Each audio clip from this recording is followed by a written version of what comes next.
think in terms of time organisation was a definite help.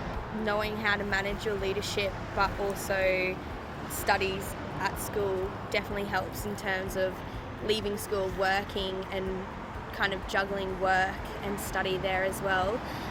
In particular college, it gave me an opportunity to know I could be a leader, to apply to be on exec. So executive positions at Emmanuel College, that definitely helped me there.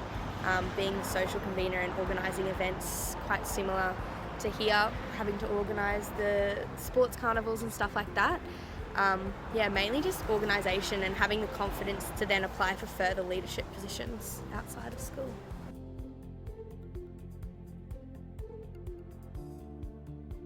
I think inter-house dance competition was the funnest thing, being a dancer myself, but yeah, just the excitement that you got at the inter-house dance and all the effort that everyone goes through and how much of a fun time it is.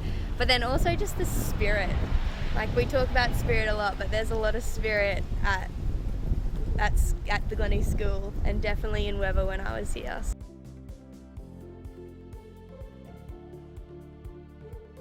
I remember our grade being quite inclusive and there was no small circles and no exclusivity, but I remember lunchtimes when we quite literally in the grade 12 area would just have one big circle. There was no kind of small groups.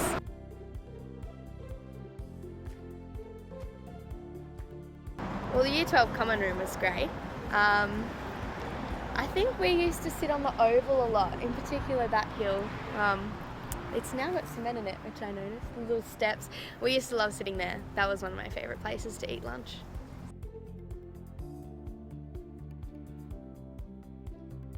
I think the teaching has a massive effect on how much you like the subject. In university, it's the exact same with the lecturers, and seeing how enthused they are about their own subjects makes you want to be enthused about it. Mr. Farmer, I know, is so enthusiastic about economics and kind of pass it on to his students, but you also see that then at uni as well.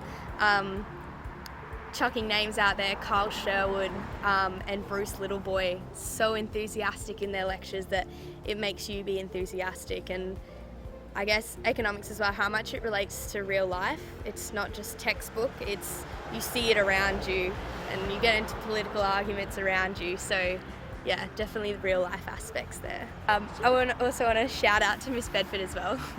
I loved English and modern history as well, and she definitely was a cool teacher.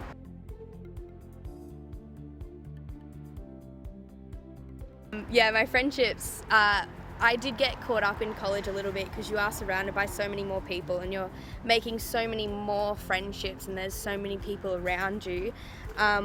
But in saying that, I'm really glad I kept in contact with my school friends. They are still some of my closest friends today, and we do have little Glennie old girl catch-ups as well, which is so great. Like, they will be my friends. They're people you catch up with that you haven't seen in a year and it's like nothing's changed. So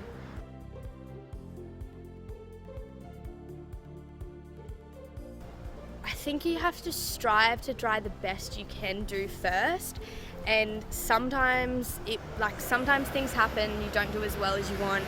Push through first, and then if you don't get that OP that you want or you don't get that grade, keep pushing as much as you can. And the foot in the door is just a whole nother concept of pushing yourself. If you want to make it to uni, you've got to keep pushing.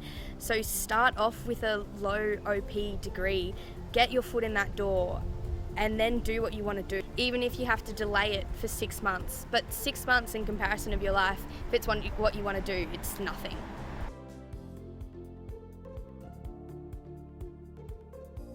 No, I think we were the first Beresfords that went here, but in saying that, my strong connection comes from my grandma.